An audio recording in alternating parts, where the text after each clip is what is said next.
안녕하세요. 예, 반갑습니다. 81페이지 할 차례죠? 맞나요? 예, 81페이지 진이 아닌 의사표시 여기부터 보는데요. 제가 전체적인 틀은 설명을 드렸나요? 안 드렸나요? 자, 우리 의사표시가 효력이 발생하기 위해서는 그 의사표시는 정상적인 의사표시여야 합니다. 정상적인 의사표시는 먼저 의사와 표시가 일치하는 거예요. 의사와 표시가 일치하고 동시에 의사표시에 하자가 없어야 한다라고 하는 게 이게 정상적인 의사표시거든요. 이 정상적인 의사표시가 너무 많아요. 너무 많아서 이걸 다 공부할 수 없기 때문에 우리는 비정상적인 의사표시를 공부합니다. 그럼 비정상적인 의사표시를 공부하고 나머지는 다 정상이다 이렇게 접근을 하는 건데요. 그럼 비정상적인 의사표시는 정상적인 의사표시의 반대 개념이잖아요. 그러니까 의사와 표시가 일치하지 않거나 and는 or로 바뀌어야 되겠죠. 또는 이렇게 바뀌어야 될 겁니다. 그죠? 그래서 and가 아니라 의사와 표시가 일치하지 않거나 또는 의사표시에 뭐가 있거나 하자가 있거나 라고 하는 겁니다. 하자 있는 의사표시다 라고 하는데요. 그럼 하자 있는 의사표시는 의사와 표시는 일치한 걸까요? 일치하지 않은 걸까요?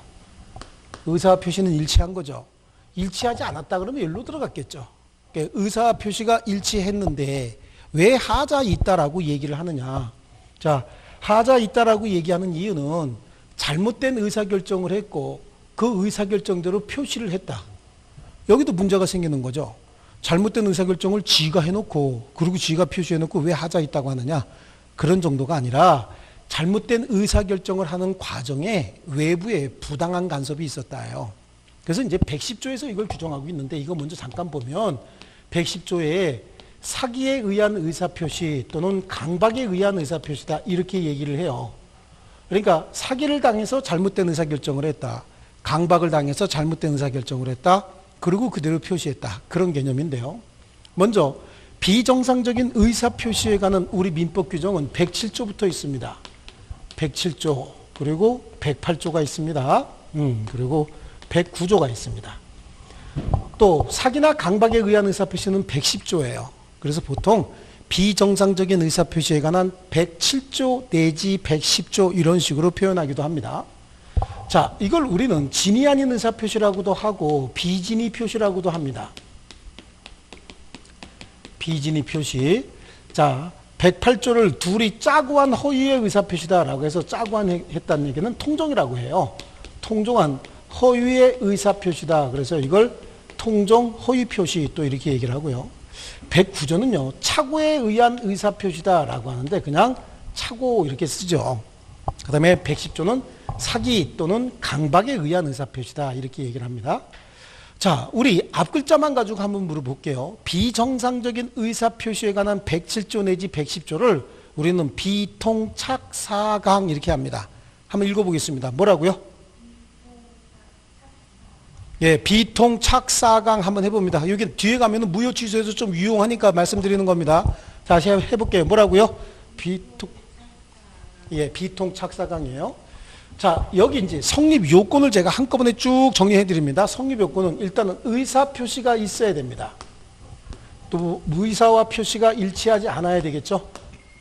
그리고 비진이 표시는 의사와 표시의 불일치를 표의자가 의사 표시하는 사람이 자기 의사와 자기 표시가 일치하지 않는다는 걸 잘 알고 한 거예요.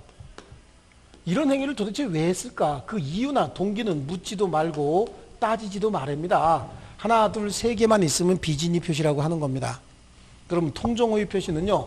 의사 표시했는데 의사와 표시가 일치하지 않았다.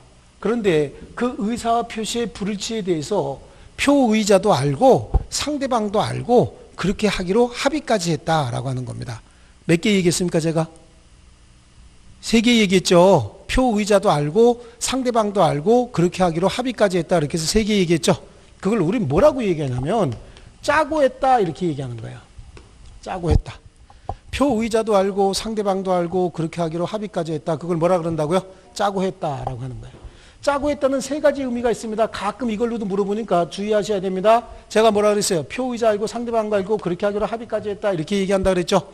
그 다음에 착오에 의한 의사표시는 의사표시를 했는데 의사표시는 일치하지 않았고 의사표시의 불일치를 착오자가 모르고 하는 겁니다. 자기 의사와 자기 표시가 일치하지 않는 걸 지도 모르고 있는 거예요.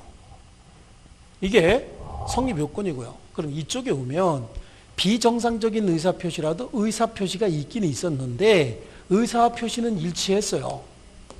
그런데 의사결정을 잘못했다 그랬죠. 사기를 당해서 의사결정을 했다. 사기를 당했다는 얘기는 속아서 의사결정을 했다. 이렇게 얘기할 수 있죠. 강박에 의한 의사표시는 의사표시했는데 의사표시가 일치했지만 의사결정을 잘못했는데 의사결정을 겁을 주니까 겁먹어서 했다. 겁먹어서를 세 글자로 우리는 쫄아서 이렇게도 얘기하죠. 쫄아서 했다. 이렇게도 얘기를 합니다. 자, 어떻게 하는 게 그러면 사기냐? 어떻게 하는 게 강박이냐? 이걸 좀 더 구체적으로 봐야 되는데요.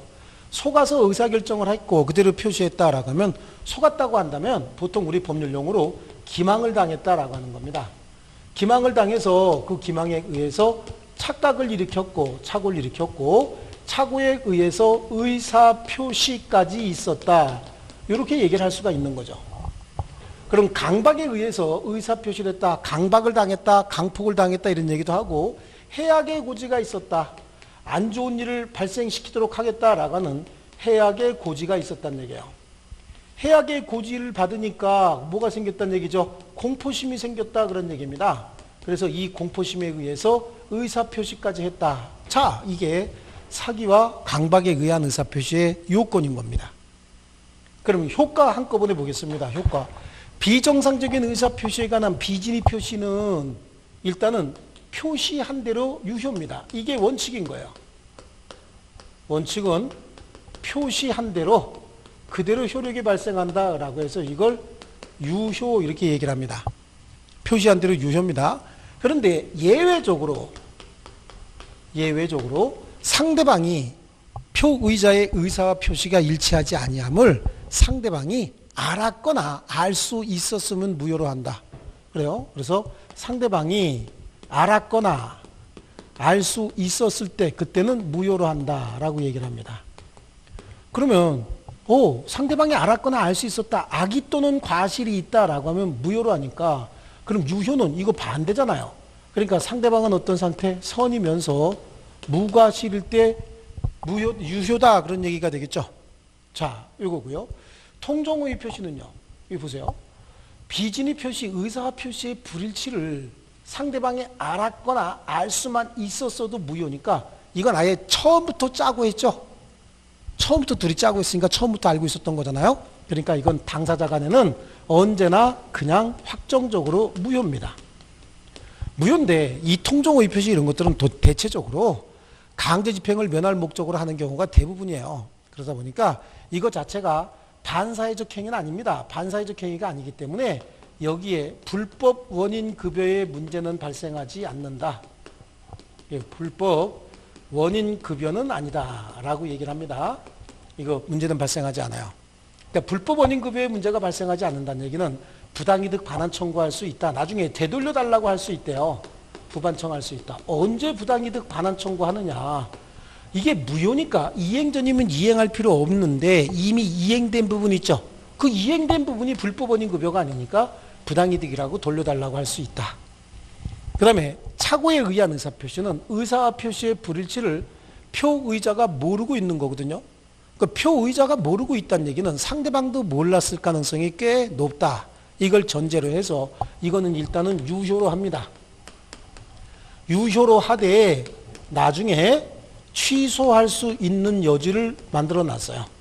그런데 민법 제109조에는 취소할 수 있는 경우도 정해놨지만 취소하지 못하는 경우도 같이 정해놨어요.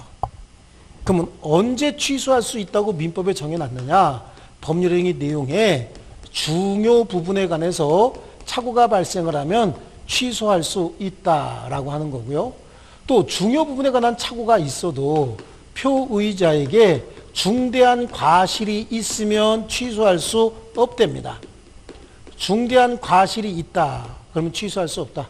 그럼 도대체 중요 부분을 어떻게 판단하고 중대한 과실은 어떻게 판단할 것이냐 이런 문제가 생기거든요. 중요 부분은요. 우리 판례가 아주 너무 현학적으로 이론적으로 덤벼들어요. 자, 표의자가 착오를 알았더라면 그런 정도 표시를 하지 않았으리라 여겨져야 되고 일반인도 착오를 미리 알았더라면 그런 정도 표시는 하지 않았으리라 여겨져야 된다. 그러니까 저보고 한마디로 표현하라 그러면 이렇게 할 거예요. 표의자도 착오를 미리 알았더라면 그런 표시는 하지 않았으리라 여겨져야 된다. 또 일반인도 착오를 미리 알았더라면 그런 정도 표시는 하지 않았으리라 여겨져야 된다. 그럼 나뿐만 아니라 세상 사람 누구라도 이렇게 표현하잖아요. 그럼 야, 세상 누구라도 착오를 미리 알았더라면 그런 정도 표시는 하지 않았으리라 여겨져야 된다. 이렇게 얘기를 합니다. 얘기를 하는데 그럼 그 뭐 표의자 주관적으로 일반인도 객관적으로 이런 얘기할 게 아니라 한마디로 그럼 그게 뭐냐는 얘기죠. 경제적 손실이에요.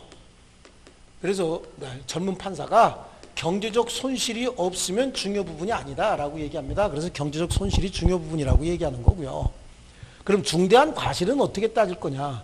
중대한 과실은 표의자의 직업, 법률행위의 목적, 종류 등을 종합적으로 판단해서 보통 기울일 수 있는 주의를 기울이지 못하는 심리 상태다.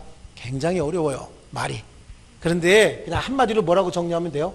직업하고 요만큼만 관련이 있어도 중과실이 있다예요. 자기 직업하고 관련 있는 행위를 하면서 조금 착각을 일으켰답니다.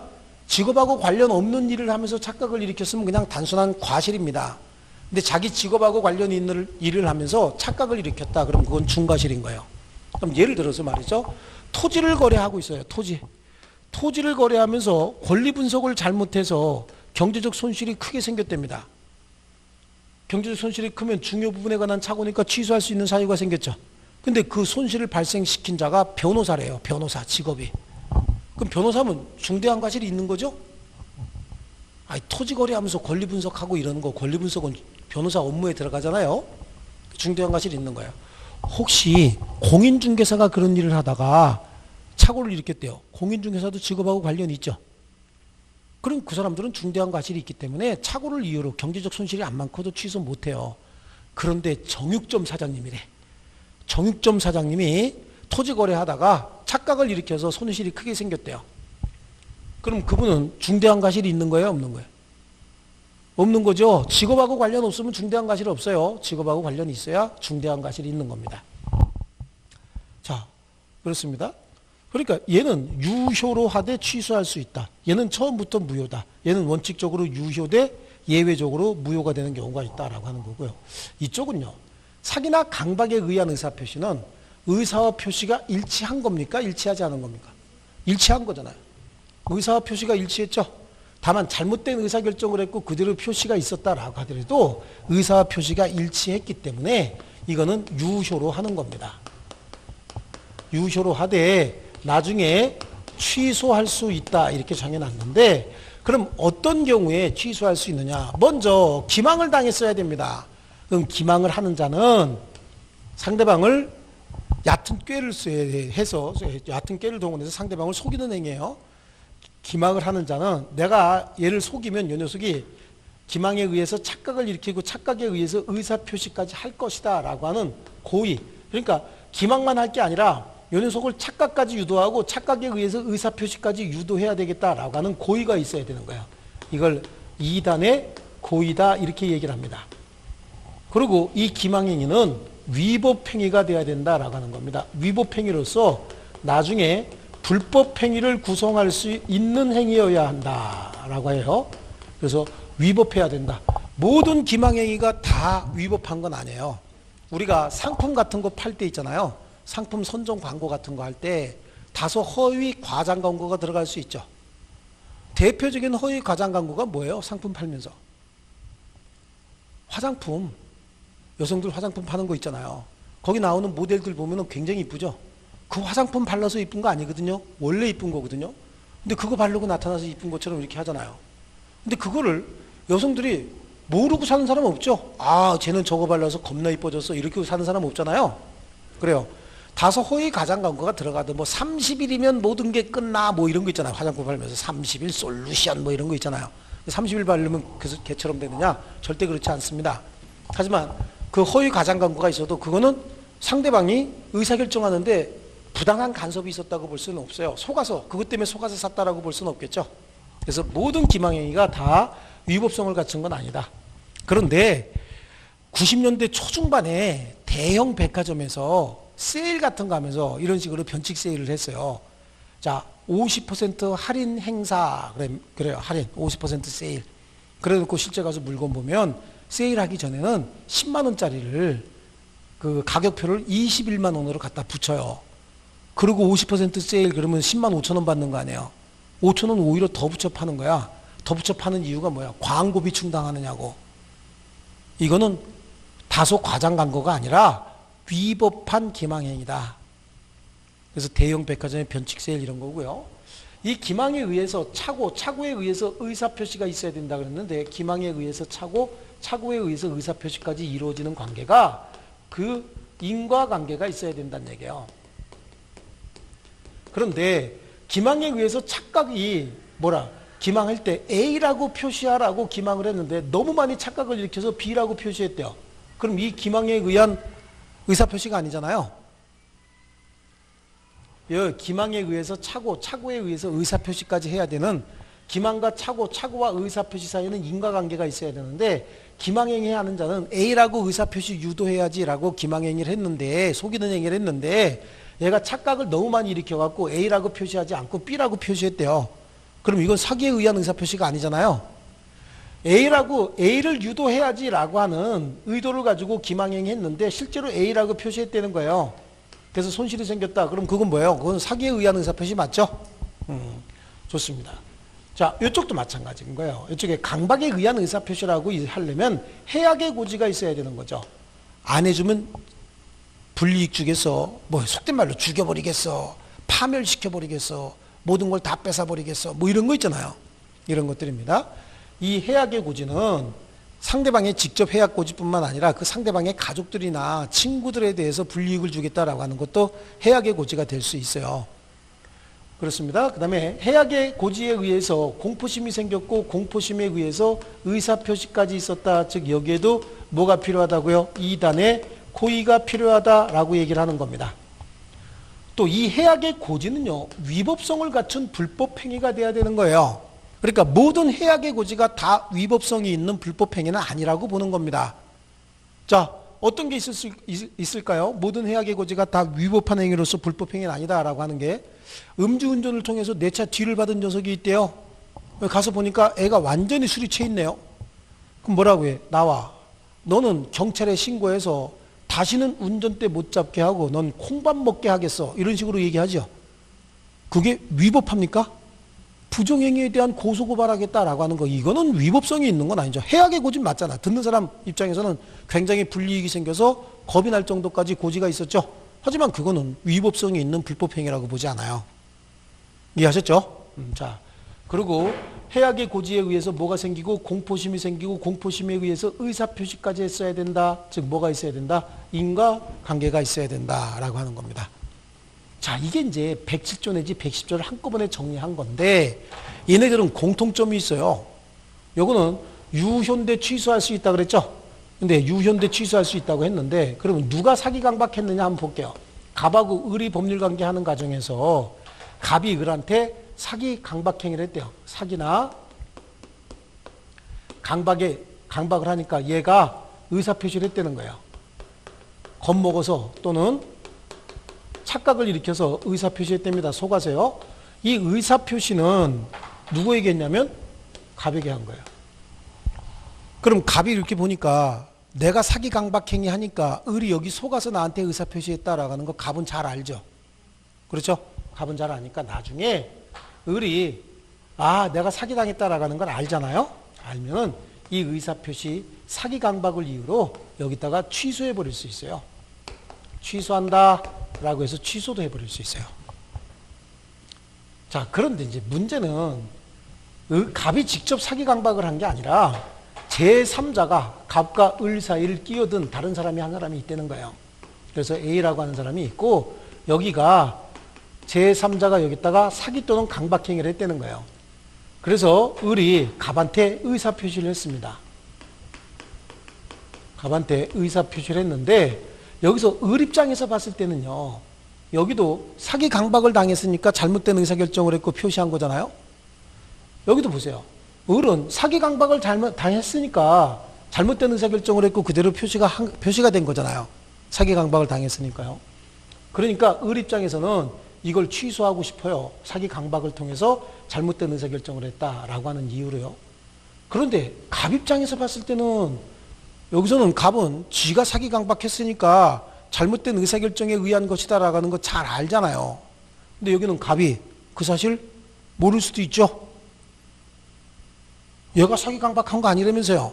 제3자가 있다면서요. 그러니까 이걸 모를 수도 있어요. 그러니까 을은 갑이 이 사실을 제3자 사기 강박에 의해서 내가 의사결정했고 그대로 표시가 있었다라고 하는 걸 얘가 알았거나 알 수 있었을 때 그때 취소할 수 있는 거예요. 사기 강박을 이유로 이 의사표시 너 알았거나 알 수 있었지? 그러니까 여기다가 취소할 수 있다. 이렇게 되는 겁니다. 아시겠죠? 그러니까 제3자의 사기 강박은 상대방이 그 사실을 알았거나 알 수 있었을 경우에 하나여 취소할 수 있다라고 하는데 가만히 한번 보세요. 지나가던 A가 갑과 을 사이를 왜 끼어들었을까? 느닷없이요. 그러니까요. 그렇죠? 그러니까 둘 사이에는 어떤 내부 관계가 있을 것이다 라고 하는 거야.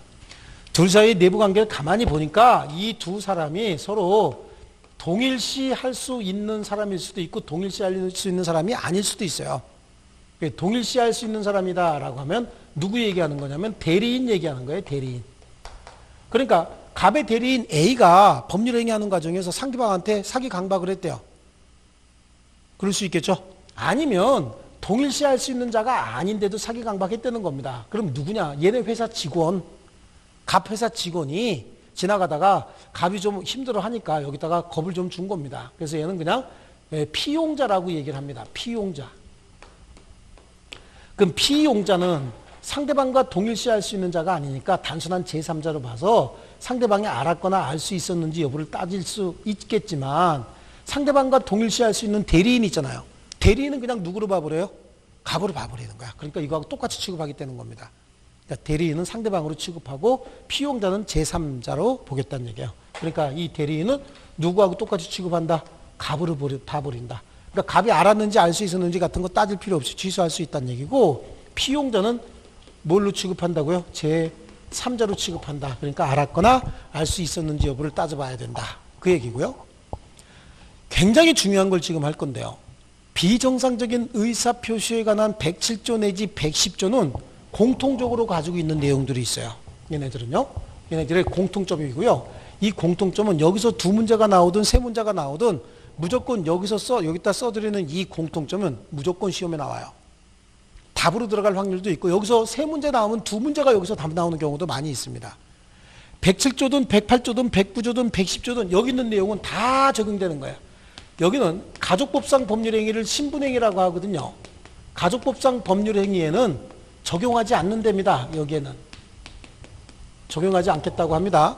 가족법상 법률행위를 비진으로 했다, 통정허위 표시로 했다. 이거는 무조건 무효인 거예요. 무조건 무효입니다.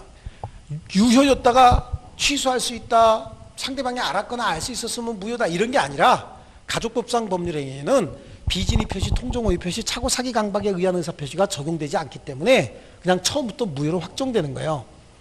자, 어떤 분이 말이죠. 군대 갔다 와서 22살, 일찍 군대 갔다 와서 22살부터 50살 될 때까지 혼인신고를 22번 하고 이혼신고를 22번 했대요. 보통 분이 아니죠. 그래요. 혼인 많이 하고 이혼 많이 했다. 그러면 공무집행 방해입니까 그게? 공무집행 방해로 그 사람이 입건이 됐어요.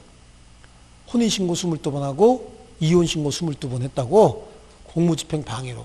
왜 그게 공무집행 방해냐? 그랬더니 그 사람은 군대 갔다 와갖고 직업이 뭐냐면 동남아 쪽이나 연변 같은 데 돌아다니면서 한국에 들어오고 싶은 여자들 있잖아요. 걔네들하고 혼인신고해요. 그래서 부인으로 한국에 데리고 와요. 데리고 와서 한국에서 영주권 나오면 또 이혼신고해요. 그리고 또 자유로운 몸이 돼서 또 가서 데리고 들어와요. 그리고 혼인신고하고 또 정착되면 이혼 신고하고. 이게 얘 일인 거야. 근데 이거는 가족법상 법률행위잖아요. 둘이 짜고 한 허위의 표시죠. 실제 결혼했어요, 안 했어요? 안 했거든요. 이게 무조건 무효로 확정돼 있어. 적용되지 않아요. 아시겠죠? 무조건 무효로 확정이 돼 있다라고 하는 겁니다. 그래서 한 번도 혼인한 적이 없는데 혼인신고, 이혼신고 22번씩 44번 신고한 거잖아요. 그래서 공무집행을 44번 방해했다. 근데 처벌할 근거가 없다고 그때 제가 볼 때 혼인신고 많이 하거나 이혼신고 많이 하면 처벌할 근거가 없다. 이것도 그 부인 되는 사람이 난 얘하고 혼인한 사람이 아닌데 혼인신고 돼 있어요 라고 신고를 해야 되는데 걔네들은 짜고 한 거 아니에요. 그러다 보니까 처벌할 근거가 별로 없었다. 그래서 그 이후에 아마 뭐 제도를 만든 것 같긴 하더라고요. 그 다음에요. 공법행위에 적용하지 않는다라고 얘기해요. 공법상 행위다라고 얘기를 하는데요. 공법상 행위에도 적용하지 않는다라고 얘기를 하고요. 그 대신 이 공법상 행위는 처음부터 유효로 확정해놓고 시작합니다. 무조건 유효로 확정해 놓습니다. 이 공법행위가 좀 더 구체적으로 나오면 이게 소송행위 또는 행정행위 이렇게 나눌 수 있어요. 이 행정행위는 뭐 건축 무슨 허가를 내준다든지 이런 것도 다 행정행위이긴 하지만 공무원이 사직서 작성하는 거 있죠. 이 공무원 개인의 행정행위라고 얘기한다라고 해서요. 공무원의 사직서 작성 제출 이런 것도 공법상 행위로 봅니다. 무조건 표시한 대로 유효입니다. 나는 비진으로 했어요 이런 거 없어요. 착오로 사직서 썼습니다 이런 거 없습니다. 무조건 어떻게 한다고요? 유효로 확정해버린다라고 하는 거고요. 또 단체적 거래 행위라고 하는 게 있습니다. 단체적 거래 행위 여기에도 적용하지 않는답니다. 또 정형적 거래 행위라고 하는 게 있습니다. 단체적 정형적 거래 행위에도 여기에도 적용하지 않습니다. 이 단체적 정형적 거래 행위, 이 단체적 거래 행위다라고 하는 거, 이거는 주식 인수 청약 같은 거 있죠. 주식 사겠소라고 하는 거예요. 사자 주문하고 팔겠소라고 하는 팔자 주문이에요. 아침에 9시에 주식 사겠소 쭉 했는데 올라가는 게 반이고 떨어지는 게 반이다. 그럼 올라가는 건 내가 맞아 잘 샀어. 하지만 떨어지는 건 착오라고 취소할 수 있을까요? 안 되겠죠? 올라가는 건 그래 알았어 정상적인 의사표시, 떨어지는 건 착오니까 취소해야 되겠다. 그러면 버는 사람만 있지 잃는 사람은 없겠죠? 여기서 주식 인수 청약 이거는 보통 이런 거예요. 주식 인수 청약 같은 거 이런 거고요.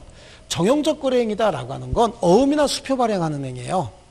여기도 적용하지 않습니다. 여기 적용하지 않고 주식 인수 청약이나 어음 수표 행위는 착오를 이유로 뭐 사기 강박을 이유로 무조건 다 유효예요. 유효.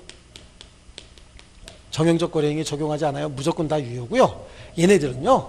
그 1항 뭐 단서조항이라든지 2항에 반드시 선의의 제3자에게 대항할 수 없다라고 하는 선의의 제3자를 보호하는 그 보호 규정을 전부 가지고 있어요.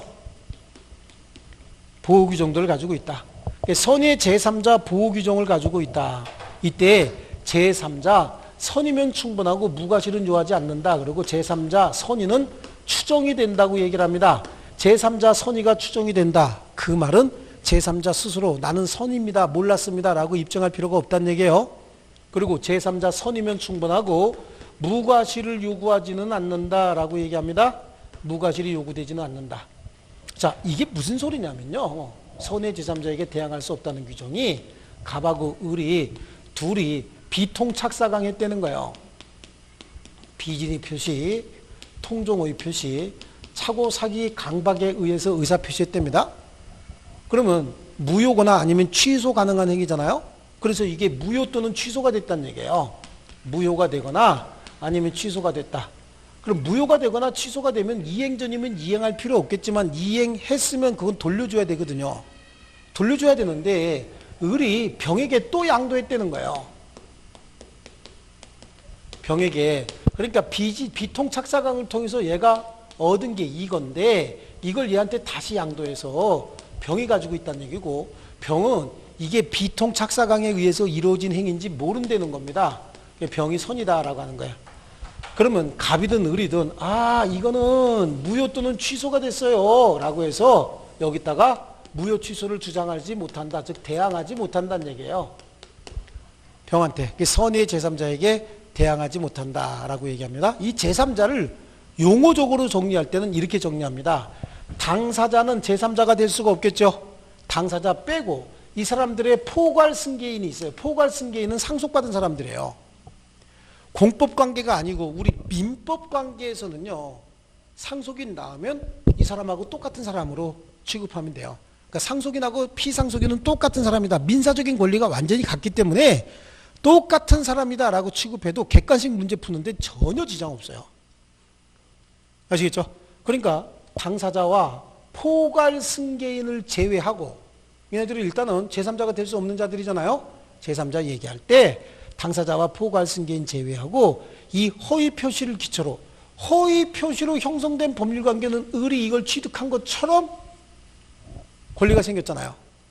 비정상적인 통정허위 표시, 비진위 표시 등을 기초로 새로운 이해관계 맺은 자, 이 사람을 제3자라고 하고 제3자는 선의인 경우에 그 선의 제3자에게 대항하지 못한다. 이런 규정이 있습니다. 아시겠죠? 그런 이제 추가적으로 이제 더 봐야 될 게 이게 전체적인 기본적인 틀인 거예요. 비진위 표시에서 얘기하는 진이란 뭐냐라고 하는 거 한번요. 이거 하나 더 봐야 되고 통정허위 표시인데 둘이 통정하긴 했지만 허위 표시가 아닌 것들이 있어요. 여기에 보면 은닉행위도 있고요. 그 다음에 신탁행위 이런 것들 둘이 통정을 하긴 했지만 이거는 이거 통정허위 표시와 어떻게 다르냐라고 하는 거고요. 착오에 의한 의사표시는 어떤 것이 중요 부분이고 중대한 과실은 어떻게 판단해야 되느냐 요거 판단하는 게 추가적으로 더 봐야 되는 거고 사기 강박은 이거예요. 사기 강박은 요건, 성립 요건 요거에 대해서 집중적으로 좀 공부하시면 되는 겁니다. 자, 그럼 이제 우리 책으로 한번 가보는데요. 81페이지에 쭉 나갈 겁니다. 이제요. 전체적으로 설명 다 끝났으니까 1번 107조에 의사표시는 표의자가 진이 아님을 알고 한 것이라도 자, 칠판 볼게요. 어떻게 했대요? 알고 했대죠? 알고, 즉 여기까지 다 있었다고 보는 거예요. 의사표시 부를지 알고 한 것이라도 뭐라고요? 효력이 있다. 원칙이 뭐라고요? 유효다. 효력이 있다. 그런데 상대방이 표의자의 진이 아님을 알았거나 알 수 있었을 경우에는 무효로 한다.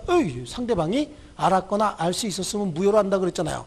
그러니까 결국은 이거 반대가 유효니까 상대방이 알았거나 알 수 있었다는 좀 더 구체적으로 상대방이 뭐가 있다? 악의 또는 과실이 있다. 이런 얘기가 되는 거거든요. 그럼 이거 반대 해석하면 선이 무과실인 경우에 유효가 된다. 그런 얘기입니다. 이 비진위 표시는 내가 이 물건을 여러분들한테 주고 싶은 마음도 없으면서 주겠다고 얘기를 해요. 근데 여러분이 고마워요 그러고 받았다는 거예요. 그럼 내가 주고 싶은 마음이 없었다는 거 모르고 받았으면 여러분께 되는 거고 내가 주고 싶은 마음이 없다는 걸 여러분이 잘 알면서 에이 또 장난치시네 그러면서 받았대요. 그러면 증여의 효력은 발생하지 않는 거예요. 그 얘기하는 겁니다. 아시겠죠? 여기서 요건에 자 칠판에 한번 볼게요. 의사표시 있어야 되죠. 의사표시가 일치하지 않아야 되죠. 표의자가 알고 했어야 되죠. 왜 그렇게 했는지 이유나 동기는 묻지도 말고 따지지도 말라고 돼 있죠. 예, 그대로 나오잖아요. 의사표시 있어야 되고 일치하지 않아야 되고 표의자가 알고 했어야 되고 왜 그렇게 했는지 이유나 동기는 묻지도 말고 따지지도 마라. 양쪽 가로 1, 2, 3, 4번 다 나와 있잖아요. 됐죠? 예, 그 다음에 다음 페이지 보면은요. 판례가 비진위 표시에서 진이란 특정한 내용의 의사표시를 하고자 하는 표의자의 생각을 말하는 것이지 표의자가 진정 마음속으로 바라는 것을 뜻하는 것은 아니다. 그래서 비록 강제로 재산을 뺏긴다는 것이 원고의 본심에 잠재되어 있었다 하더라도 원고가 강박에 의해서나마 이 사건의 증여를 하기로 했고 그에 따른 증여의 의사표시를 한 이상 증여의 내심의 효과 의사가 결여된 것이라고 볼 수 없다. 여기서 얘기하는 비진위 표시에서 진이란 내가 마음속으로 이렇게 하고 싶다라고 해서 원했던 게 아닌 거예요.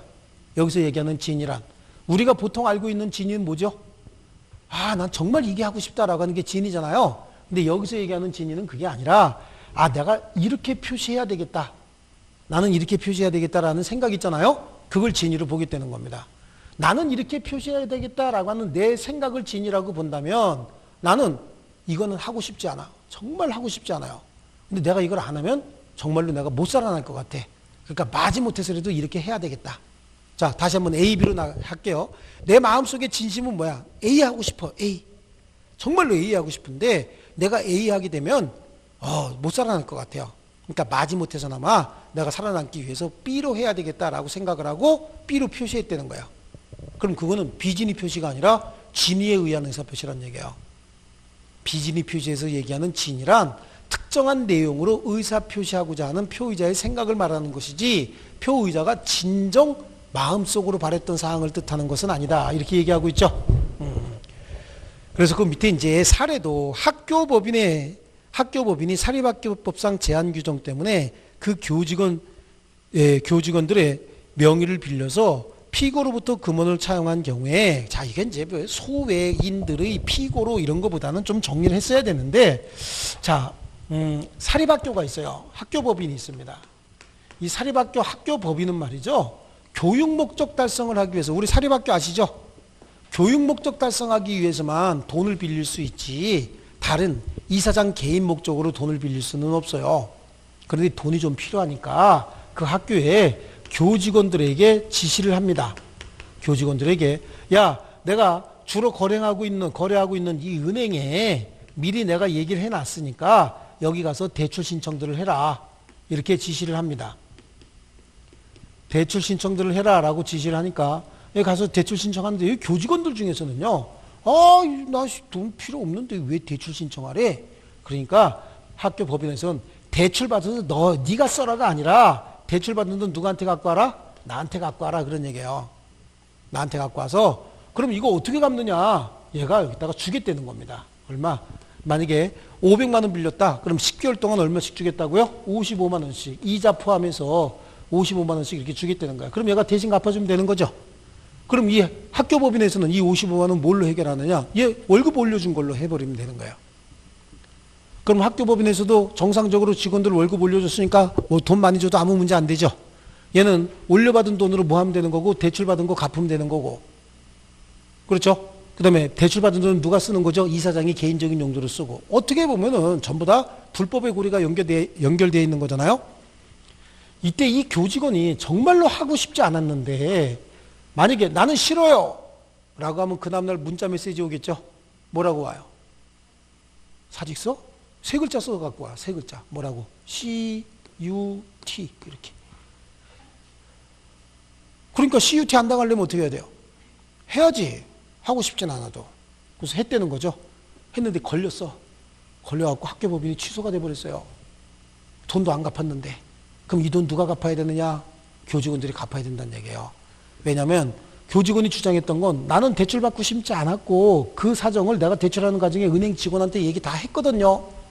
그랬는데 우리 판례가 비진위 표시에서 얘기하는 진이란 네가 진짜 마음속으로 바랬던 사항을 뜻하는 것이 아니라 특정한 내용으로 의사 표시하고자 하는 생각을 말하는 거기 때문에, 이때 마지못해서나마 이거 해야 되겠다라고 했으면 이건 비진위 표시가 아니고 진위에 의한 의사 표시니까 네가 갚아라 이렇게 됐던 겁니다. 아시겠죠? 그 밑에 이제 효과입니다. 원칙, 비진위 표시한 대로 효력이 발생한다. 여기 지금 다 적혀 있는 겁니다. 이거는요. 네, 그리고 예외적으로 상대방이 알았거나 알 수 있었을 경우에는 무효가 되는데, 자, 여기 보세요. 누가 입증하느냐 이런 문제가 나오면 굉장히 간단한 건데 막 암기시키는 분들이 있는데 절대 암기하지 마세요. 자, 뭐를 누가 입증해야 돼? 입증 책임이 딱 나오면 제일 먼저 그냥 놔두면 효력이 어떻게 되느냐요. 그냥 놔두면. 지금 이거 그냥 놔두면 효력이 뭐죠? 유효죠, 유효. 그러면 무효를 주장하고 싶은 사람이 이게 왜 무효인지를 입증해야 될 거 아니냐고. 아무 얘기 없이 그냥 놔두면 뭘로 가는 거죠? 유효로 쭉 가는 거잖아요. 그럼 뒤집고 싶은 사람이 이게 왜 무효다라고 하는 거 입증해야 될 거 아니냐고. 그럼 뭐예요, 여기? 상대방이 알았거나 알 수 있었음을 주장하는 자가 왜 무효인지 무효를 입증해야 되죠? 다른 말로 무효를 주장하는 자가 상대방의 악의 또는 과실이 있음을 입증해야 된다. 이해되셨나요? 다시 한번, 입증 책임은 어떻게 한다고요? 아무 조치 취하지 않고 놔두면 뭐냐?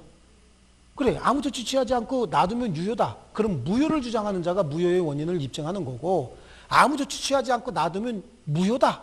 그럼 유효를 주장하는 자가 유효의 원인이 어떤 것이다 라고 하는 걸 주장하는 거예요. 아시겠죠? 그럼 여기서 보세요. 제3자 선인은 추정이 된대죠. 그럼 제3자는 입 꽉 다물고 있으면 그냥 선이네. 아무 조치 취하지 않고 가만히 있으면 추정되니까 선이죠. 그럼 얘가 악이다. 라고 주장하는 자가 얘가 왜 악인지를 입증해야 되는 거예요. 아시겠죠? 자, 좋습니다. 그래서 누가 입증하느냐 설명을 드렸고요. 자, 세 번째, 대리인이 비진의 표시를 한 경우에 상대방이 이를 알지 못한 경우에도 유효한 대리행위로 성립한다죠. 대리인은 어떤 사람이에요? 거기 83페이지 세 번째 줄에요. 대리인은 본인과 똑같은 사람으로 취급하는 겁니다. 자, 됐고요. 제3자와 관계 볼게요. 제3자와 관계. 나머지 거기 구체적인 거 거기 안 보셔도 관계없어요. 자, 제3자와 관계 밑에 한번 볼게요. 제3자. 진위 아닌 의사표시는 예외적으로 무효가 되는 경우에도 이 무효를 가지고 선의의 제3자에게는 대항하지 못한다 이렇게 돼 있죠. 여기 있잖아요. 선의의 제3자에게 대항하지 못한다는 규정이 있어요. 여기서 선의는 그 의사표시가 무효임을 알지 못하는 것을 말하고 상대방은 선의이기만 하면 과실이 있어도 무방하다라고 하는데요. 과실이 있어도 무방하다. 그건 뭐라고 얘기하냐면 무과실을 요구하지 않는다 이렇게도 얘기합니다. 똑같은 얘기야. 밑줄 쳐놓고요. 과실이 있어도 무방하다를 밑줄 치시고 무과실을 요하지 않는다 이렇게. 밑에서 네 번째 줄 과실이 있어도 무방하다 있죠. 거기 밑줄 치시고요. 거기다가 무과실을 요하지 않는다 이렇게도 얘기를 하십니다. 써놓습니다. 자, 됐습니다. 그리고 그 위에 있는 판례는요. 근로자가 회사 경영 방침에 따라서 사직원을 제출하고 회사가 이를 받아들여서 퇴직 처리를 했다가 즉시 재입사하는 형식을 취함으로써 근로자가 퇴직 전후에 걸쳐 실질적인 근로관계에 단절 없이 계속 근무하였다면 그 사직원 제출은 근로자가 퇴직할 의사 없이 퇴직 의사를 표시한 것으로 비진의 표시에 해당하고 재입사를 전제로 사직원을 제출케 한 회사 또한 그와 같이 진이 아님을 알았거나 알 수 있었다고 봄이 상당하므로 사직원 제출과 퇴직 처리에 따른 퇴직의 효과는 생기지 않는다. 이 말 조금 이렇게 조금 정리해서 제가 설명을 드릴게요. 어떤 회사에서요, 직원들에게 매년 퇴직금을 중간정산해 주고 싶은 거예요. 근데 퇴직도 안 했는데 퇴직금 중간정산해 주기가 힘드니까 사직서 써내, 직원들한테. 그럼 사직 처리해요. 그리고 즉시 다시 재입사하는 식으로 해서 매년 사직서를 받아요. 그리고 매년 퇴직금을 중간정산해서 줍니다. 퇴직금을 누진제로 주면 더 많이 줘야 되거든요. 그러니까 중간정산해서 줬어요. 그리고 20 몇 년이 지났는데 그 중에 아마 독사 한 마리가 있었나 봐요. 독사 한 마리가 자기가 퇴직금 20 몇 년 동안 받은 퇴직금 통장을 그대로 모아놓은 거예요. 모아놓고 쓰지도 않고 있었어요. 그리고 20 몇 년 지나갖고 자, 진짜 퇴직하면서 나는 20 몇 년 동안 회사에서 사직서 쓰라고 하니까 사직서를 썼지 사직서 쓰고 싶은 마음 전혀 없었다. 그래서 내가 사직서 쓰니까 회사에서 퇴직금을 줬는데 그거 다 무효 아니냐 이렇게 소송 제기한 거예요. 자, 보세요. 사직할 마음이 없었는데 사직서 써냈죠. 의사와 표시가 일치하지 않았잖아요.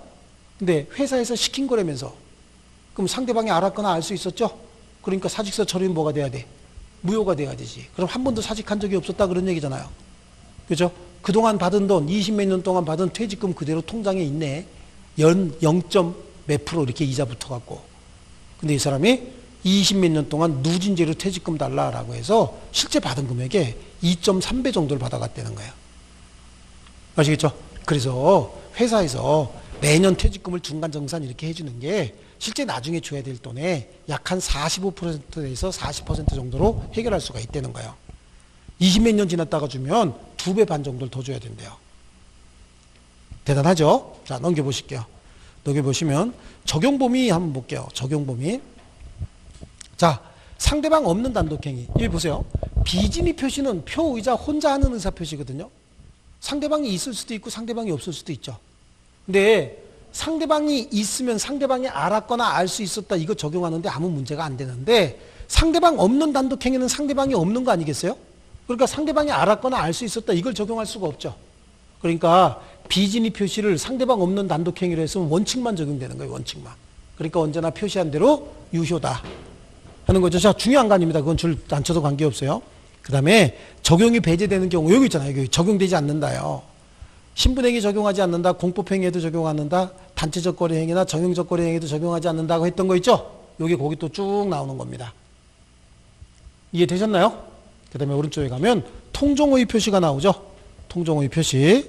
상대방과 통정한 허위의 의사표시는 무효로 하고 전항의 의사표시 무효는 선의의 제3자에게 대항하지 못한다. 이렇게 되어 있잖아요. 오? 여기 나와 있네. 손해 제3자에게 대항하지 못한다. 요거 그대로 나와 있죠. 그럼 통정호의 표시는 뭐냐? 여기 다시 한번 보면 의사표시했고 일치하지 않았고 의사와 표시의 불일치에 대해서 짜고 했다는 얘기는 표의자도 알고 상대방도 알고 그렇게 하기로 합의까지 했다는 세 가지 의미가 들어가 있어요. 왜 그렇게 했는지 이유나 동기는 묻지도 말고 따지지도 말라고 되어 있습니다. 여기도요. 네, 좋습니다. 그래서 거기에 통정호의 표시는 상대방과 짜고 하는 의사표시인데 맨 밑에 줄에 허위 표시에 의한 법률행위를 뭐라고 한다? 가장행위라고도 한다. 가장행위 밑줄 칩니다.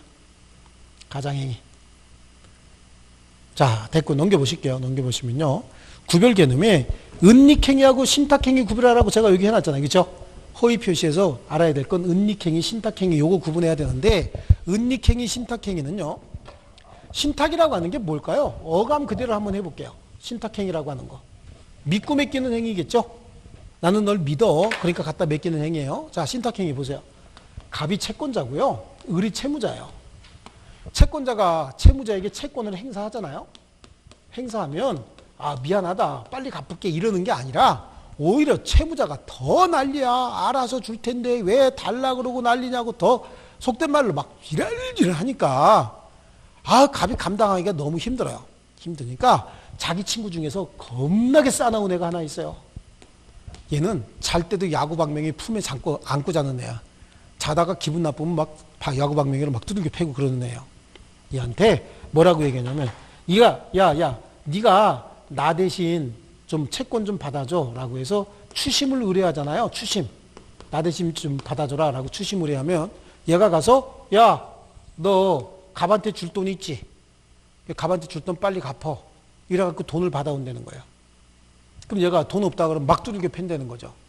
그럼 얘는 뭐가 되는 거야? 이제 해결사가 되는 거예요. 그럴 수 있죠? 그래요. 그럼 병이 을한테 가서 야, 너 갑한테 줄 돈 빨리 갚어. 네가 뭔데? 나는 대신 왔어. 그러다가 보면은 좀 상황이 복잡해집니다. 그러니까 원래 목적은 추심을 하기 위한 목적이지만 얘한테 채권을 양도해버리는 거예요. 채권을 양도합니다. 원래 목적은 뭐라고요? 추심을 하기 위해서. 그러면 조금 아까 추심만 의뢰받았을 때는 병이 가서 을한테 야, 너 갑한테 갚을 돈 빨리 갚어 이렇게 얘기하잖아요. 근데 지금은 추심을 위해서 채권 양도됐으니까 지금 가서 누구 돈 갚어? 내 돈 갚어. 갑이 외형상으로는 병한테 채권이 양도한 거잖아요. 그럼 현재 채권자 누구예요? 겉으로는 병이지. 그러니까 병이 이제 가서 뭐라고 얘기하는 거야? 야, 내 돈 빨리 갚어. 이렇게 된다고. 그럼 받기가 더 쉽죠? 그래서 추심을 위해서 채권을 양도했다. 그런데 병이 돈 받았네? 받았는데 나는 채권 양도받은 사람이니까 내 돈이야. 그래야 돼. 야, 받아왔다. 그러고 줘야 돼. 줘야 되죠? 근데 얘가 또 못 믿는 애 같으면 어떻게 해? 내 거야. 그러고 띄어먹을 거 아니냐고. 그러니까 추심을 위한 채권 양도는 진짜 양도한 게 아닌데 양도한 것 같은 형식을 갖췄기 때문에 이걸 믿고 맡기는 행위다라고 해서 이걸 뭐라고 불러요? 신탁행위다라고 얘기하는 거야. 이해하셨습니까? 자, 하나 또 은닉행위가 있어요. 은닉행위. 은닉행위는 말 그대로 은닉은 숨기는 행위거든요. 지금 갑이 있고요. 을이 있어요. 갑이 큰형이야, 큰형. 큰형인데 3억 상당의 부동산을 동생한테 증여하고 있는 거예요. 증여하고 싶은 거예요. 근데 증여하게 되면 이게 3억짜리 증여하면 증여세가 너무 많이 나와요. 너무 많이 나오니까 증여하면서 실질적으로 뭐 한 것처럼 해? 매매한 것처럼. 진짜 매매했어요? 안 했어요? 여기 이해 안 하시고 적기만 하면 아무 소용 없어요. 이거 뭐 적어가면 뭐 할 겁니까? 집에 가서 뭔 소리인지 모르는데. 자, 다시 한번. 둘 사이에 지금 갑이 을한테 뭐 하기로 했다고요? 증여하기로 했다고. 근데 세금 많이 나올까봐 증여를 안 쓰고 계약서에 뭐라고 썼다고요? 매매를 썼다고. 진짜 매매요? 가짜 매매요? 진짜 매매 한 적 있어요? 없어요? 자, 매매 안 했잖아요. 뭐 했다고? 증여했잖아, 증여. 근데 증여세가 많이 나올까봐 계약서에다 뭐라고 썼다고요? 매매로 썼다고. 진짜 매매한 건 아니잖아요. 진짜는 증여한 거 아니냐고. 그러니까 이런 매매를 무슨 매매라고 하냐면 가장매매라고 하는 거예요. 겉으로는 가장매매한 것처럼 얘한테 소유권 이전 등기까지 해줘요. 그런데 실제 을은 매매는 하지 않았잖아요. 매매는 하지 않았지만 얘는 증여로 권리를 취득할 수 있는 자죠. 실체 권리 관계와 등기 관계가 일치하면 이 등기는 무효가 아니라 유효인 등기가 되는 거예요. 아시겠죠? 보니까 이건 무슨 행위죠? 뭘 은닉하고 있어 지금? 증여를. 뭘로 은닉하고 있어? 매매로. 매매로서 증여를 감추고 있다. 그래서 이거를 무슨 행위? 은닉행위다라고 얘기하는 거고, 은닉행위는 표시된 행위가 아니라 숨은 행위로서 효력이 발생하는 거예요. 아시겠죠? 좋습니다. 이걸 은닉행위다 이렇게 얘기를 하고요. 자, 그래서 은닉행위는 법률행위함에 있어서 당사자가 가장된 외형에 의해서 진정으로 의혹한 다른 행위를 숨기는 행위, 이런 걸 은닉행위다라고 하는데, 말 굉장히 어려우니까 그냥 어떤 행위를 감추기 위해서 다른 행위 한 걸 얘기하는 거예요. 증여를 하면서 매매로 가장하는 경우에 매매는 가장행위고 가장행위에 숨겨진 증여는 은닉행위인 것이다. 이때 은닉행위는 유효죠. 증여는 유효잖아. 형이 동생한테 집 주는 게 무효일까요? 유효다라고 하는 겁니다. 그 다음에 오른쪽 페이지 신탁행위예요. 신탁행위는 그냥 믿고 맡기는 행위다. 그래서 거기 세 번째 줄 중간에 보면 추심을 위한 채권양도 보이시죠? 그거 하나 줄쳐놓으면 되는 거고요. 그 다음에 사해행위다라고 하는 거예요. 사해행위는 채무자가 자기 채무를 면탈하기 위해서 상대방과 짜고 하는 행위인데 크게 신경 쓸 건 없어요. 나중에 이 통정호의 표시는 사해행위에 해당할 때 채권자 취소권의 대상이 된다라고 하는 정도만 그냥 두시면 되는 겁니다. 그래서 특별히 거기 신경 쓸 건 없고요. 요건 한번 볼게요. 요건은 우리 보니까 여기 다 나와 있어요. 요건 의사표시 일치하지 않았고 표의자도 알고 상대방도 알고 그렇게 하기로 합의까지 했다. 이게 짜고죠. 짜고. 그래서 그 요건에 의사표시 존재하고 내심의 의사가 표시와 일치하지 않아야 되고 표의자도 알고 상대방도 알고 왜 그렇게 했는지 이유나 동기는 묻지도 않고 따지지도 않는다. 나와 있고요. 효과입니다. 효과는 허위표시 당사자 사이에는 언제나 무효가 돼요. 89페이지 하고 있습니다. 무효입니다. 그런데 그 자체가 불법은 아니에요. 그래서 불법원인급여는 아니다. 불법원인급여는 해당하지 않는다. 그러니까 부당이득 반환 청구 내지는 무효등기 말소 청구할 수도 있다. 자, 그리고 제3자인데, 자, 제3자에 대한 효과, 선의의 제3자에게 대항하지 못한다. 똑같은 내용이 또 나오고 있죠. 또 나오고 있어요. 89페이지 나오고 있습니다. 네, 넘겨보십니다. 넘겨보시고요. 자, 그 다음에 제3자 따지는 법이 나오죠. 제3자. 제3자로부터 다시 권리를 전득한 자, 뭐 이런 얘기 나오는데, 아까 조금 아까 지우긴 한 내용인데, 여기서 보시면요. 갑과 을이 통정해서 가짜로 매매해서 얘 이름으로 소유권 이전 등기해 줬다는 거예요. 갑과 을이요. 자, 여기 한번 보면요. 갑의 채권자 A가 있다는 거예요. A가. 갑의 채권자가. 이 사람이 갑에 대해서 받을 돈이 있어요. 그리고 갑이 유일하게 가지고 있는 부동산이 있는데, 얘가 여기다가 강제 집행하려고 그래요. 그럼 갑 입장에서 강제 집행당하면 쫓겨나는 거 아니에요. 쫓겨날까봐 을하고 짜고서 네 이름으로 소유권 좀 이전해줘라 라고 해놓은 거예요. 그러면 결국은 이 행위는 가짜로 매매한 행위이긴 한데 왜 가짜로 매매했어요? A가 강제 집행할까봐. 다시 설명 다 들어야 돼. 그러니까 이게 설명 안 들으면 자, 다시 보세요. 갑하고 을이 매매를 하긴 했는데 진짜 매매가 아니라 가짜 매매해서 A 이름으로 소유권 이전 등기해놨는데 그 내부를 들여다보니까 A가 갑의 채권자인데 여기다 강제 집행하려고 그랬다니까. 강제 집행을 당하게 되면 쫓겨나고 살 방법이 없으니까 A의 강제 집행을 면탈하기 위해서 을한테 소유권 이전 등기만 해줬다고요. 이 행위를 뭐라고 얘기하냐면 사해행위라고 하는 거예요. 사해행위. 사기를 통해서 채권자의 권리 집행을 방해하는 행위다라고 해서 사해행위다. 이런 경우에는 채권자인 A가 이 사람의 이 법률 행위 있잖아요. 이걸 취소해 버릴 수도 있어요. 이걸 뭐라고 부르냐면 채권자 취소권이다. 이렇게도 얘기를 합니다. 그래서 통정호의 표시는 채권자 취소권의 대상이 되기도 합니다. 자, 그런데 의리를 잘 지켜줄 것 같았던 을이 제3자 병에게 양도해버려요. 그리고 병이 선이라는 거야. 그럼 선의의 병에게 대항할 수 있어요, 없어요? 여기는 대항할 수 없는 거겠죠? 얘가 선의인 경우에 대항할 수 없어요. 근데 병으로부터 다시 권리를 취득한 자가 있대요. 여기가 이제 완전한 권리자가 됐잖아요. 그러니까 이후에 정은 선악 따질 필요가 있을까요, 없을까요? 선악 따질 필요 없죠. 선의가 됐든 아이가 됐든 무조건 권리 취득하는 겁니다. 되셨죠? 네. 자, 그래서 선의 제3자로부터 다시 권리를 전득한 전득자 무조건 보호가 된다라고 하는 거고요. 허위 표시에서 얘기하는 선의 제3자 의미다라고 해서 밑에 그 표에 제3자에 해당하는 자, 해당하지 않는 자 나오는데 요거는 다음 과정에서 하지 지금 이건 다 암기사항이에요. 전체적으로 민법을 좀 이해해야만 이해할 수 있는 부분이에요. 자, 오른쪽 페이지 허위 표시 철회도 할 수 있다. 뭐 가볍게 그냥 보시고요. 적용 범위 그래요. 적용 범위는 요거는 말이죠. 통정 허위 표시라고 했잖아요. 그 통정 허위 표시니까 둘이 통정해야지 혼자서 통정이라는 게 있어요. 혼자서 짜고 한다 이런 개념이 있을 수가 없잖아요. 그러니까 상대방 없는 단독행위는 상대방 없고 표의자만 있는 거거든요. 상대방 없는 단독행위는 통정 자체가 불가능하기 때문에 통정 허위 표시 개념 자체가 적용이 될 수가 없고 나머지 이거예요. 똑같은 얘기. 신분행위, 공법행위, 단체적 정형적 거래행위, 선의 제3자 보호 규정 있다 이거 있죠. 예, 이게 또 이렇게 적용이 되는 겁니다. 자, 그 다음에 넘겨보시면 착오에 의한 의사표시인데 이 착오에 의한 의사표시부터는 좀 쉬었다 하겠습니다. 칠판 지우지 마세요.